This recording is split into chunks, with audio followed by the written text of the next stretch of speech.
यंदा केंद्रीय मंत्रिमंडळामध्ये भागवत कराड, नारायण राणेंना पुन्हा संधी न देता नव्या खासदारांना संधी देण्यात आली आहे। यावरून संजय राऊतांनी आता भाजपला टोला लगावलाय। भाजप भागवत कराड यांना कॅनडाला तर नारायण राणेंना जोहान्सबर्गमध्ये हाय कमिशनर करणार आहे असा टोला संजय राऊतांनी लगावला। राऊतांच्या या टीकेला नितेश राणेंनी जोरदार पलटवार केलाय।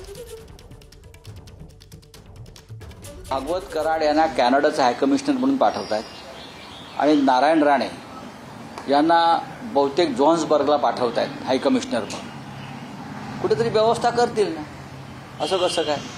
प्रत्येकाच्या गाडी घोड्याची, दाणा पाण्याची, चारा पाण्याची व्यवस्था या सरकारला करावी लागेल। तुला आणि तुझ्या मालकाला कटोरा घेऊन जे आता 10 जनपदच्या फेऱ्या मारायला लागणार आहेत त्याबद्दल थोडा विचार कर आणि मग कोणाला काय भेटलं काय नाही भेटलं ह्याचा हिशोब घालत बस।